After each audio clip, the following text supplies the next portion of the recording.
جتنے بھی لوگ یہ میری ویڈیو دیکھ رہے ہیں ان تمام لوگوں کو میری طرف سے خوش آمدید، اور میں امید کرتا ہوں کہ آپ لوگ میری ویڈیوز کو پسند بھی کرتے ہوں گے، تو پلیز اسے لائک کیجیے گا۔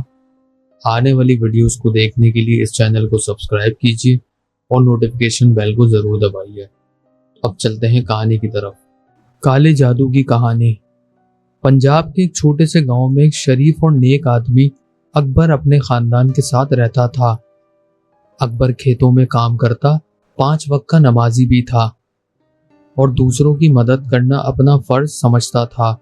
اس کی بیوی سائرہ نہایت نیک مزاج عورت تھی اور اس کے 2 بچے اسکول جاتے تھے۔ بظاہر سب کچھ پرسکون اور خوشحال لگ رہا تھا، لیکن خوشیوں کا یہ سفر زیادہ دیر تک نہ چل سکا۔ گاؤں میں ہی ایک عورت رہتی تھی جسے لوگ فریہ کہتے تھے۔ وہ اکبر کی زمین پر نظر رکھتی تھی۔ فریہ نے کئی بار اکبر کو دباؤ میں لا کر زمین خریدنے کی کوشش کی، لیکن اکبر نے صاف انکار کر دیا۔ تبھی اس عورت نے دل میں کینہ پال لیا اور کالا جادو کرنے والی ایک بوڑھی عاملہ کے پاس گئی۔ عاملہ نے کہا، اگر تو چاہتی ہے کہ اکبر کی زندگی برباد ہو تو کچھ چیزیں میرے پاس لے آ، اس کے بال یا اس کے کپڑوں کا کوئی ٹکڑا۔ فریہ نے موقع پا کر اکبر کی بیوی سائرہ کے کپڑوں کا ایک پرانا دوپٹہ چرا لیا اور عاملہ کو دے دیا۔ جادوگر نے اسی کپڑے پہ تعویذ لکھے اور قبرستان کی مٹی کے ساتھ دفنا دیا۔ پہلے پہل گھر کے اندر چیزیں خود بخود گرتی تھیں۔ کبھی رات کو کمرے میں کسی کے چلنے کی آواز آتی، حالانکہ سب سوئے ہوئے تھے۔ بچے اکثر روتے اور کہتے کہ امی کوئی کمرے میں کھڑا ہمیں دیکھ رہا ہے۔ اکبر نے سوچا کہ شاید یہ وہم ہے، لیکن دن گزرتے گئے اور حالات بگڑتے گئے۔ کھانا پکاتے وقت دیگچی الٹ جاتی، پانی خود بخود چھلک جاتا، جانور بیمار ہونے لگے، کھیتوں کی فصل سوکھ گئی۔ سب سے بھیانک واقعہ اس وقت ہوا جب سائرہ رات کو اچانک چیختی ہوئی اٹھی۔ اس نے کہا، اکبر کوئی کالا سایہ میرے گلے کو دبا رہا تھا، میں سانس نہیں لے پا رہی تھی۔ اکبر کے دل میں خوف نے جگہ بنائی، لیکن اس نے حوصلہ رکھا۔ کچھ دنوں بعد اکبر کی طبیعت بھی بگڑنے لگی۔ وہ اچانک غصے میں آ جاتا، کبھی اپنے ہی بچوں کو مارنے لگتا۔ اس کے جسم پر نیلے اور سیاہ نشان پڑنے لگے، جیسے کسی نے زور سے پکڑا ہو۔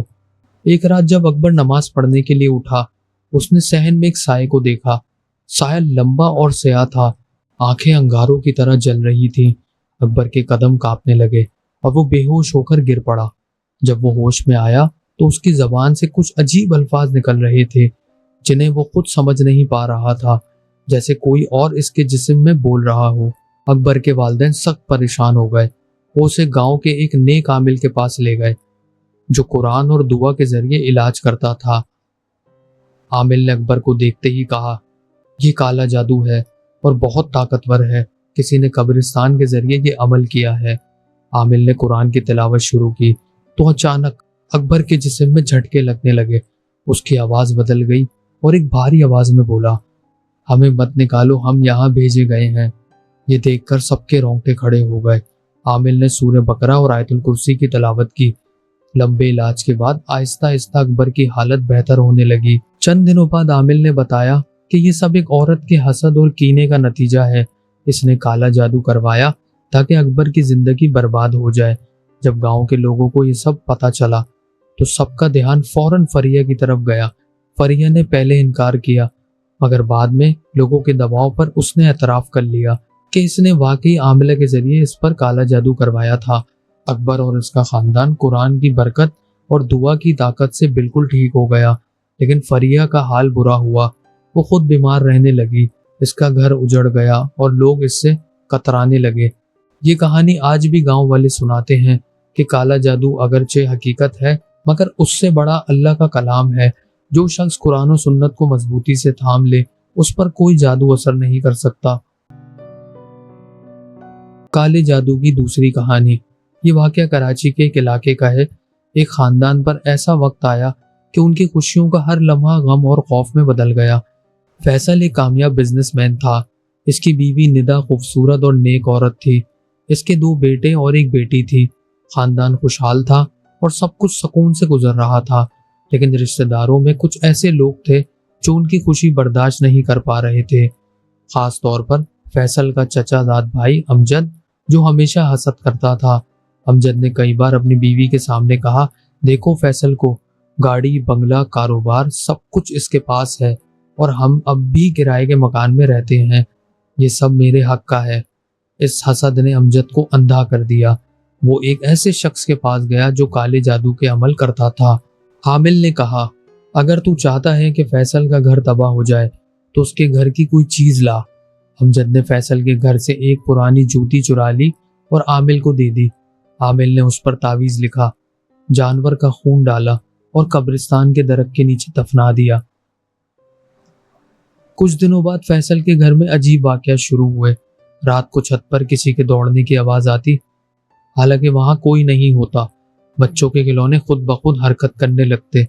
ندا نے کئی بار خواب میں ایک عورت دیکھی جس کے بال بکھرے ہوئے تھے اور آنکھیں سرخ شعلوں کی طرح جل رہی تھیں۔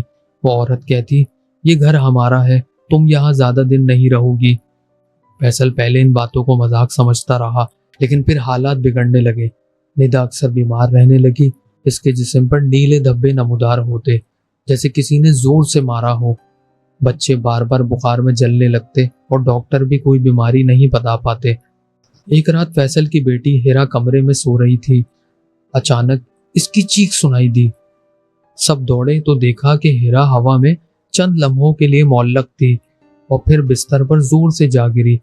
اس کے منہ سے اجنبی مردانہ آواز میں الفاظ نکل رہے تھے، ہمیں یہاں سے مت نکالو، یہ گھر ہمارے قبضے میں ہے۔ یہ منظر دیکھ کر سب کی روح کانپ گئی۔ فیصل نے ایک مشہور نیک عالم سے رابطہ کیا۔ عالم نے گھر میں داخل ہوتے ہی کہا، یہاں سخت کالا جادو ہے، قبرستان کے ذریعے عمل کیا گیا ہے۔ انہوں نے قرآن کی تلاوت شروع کی۔ جو ہی سورہ یاسین اور سورہ بقرہ کی آیات پڑھی، گھر میں خوفناک آوازیں گونجنے لگی۔ دروازے خود بخود زور سے بند ہونے لگے۔ بچوں کو کمرے میں کھلونے دیوار سے ٹکرانے لگے۔ ندا کے جسم میں جھٹکے لگنے لگے اور وہ ایک خوفناک آواز میں بولی، ہم یہاں عامل کے حکم سے آئے ہیں، جب تک یہ خاندان برباد نہ ہو ہم نہیں جائیں گے۔ عالم نے زور سے کہا، اللہ کے کلام کے سامنے کوئی جادو نہیں ٹھہر سکتا۔ انہوں نے پوری رات قرآن پڑھا۔ آخرکار گھر کا ماحول بدلنے لگا، جیسے کوئی بوجھ اتر رہا ہو۔ کچھ دنوں بعد عامل نے بتایا کہ یہ سب امجد کے حسد اور کالے جادو کی وجہ سے ہوا ہے۔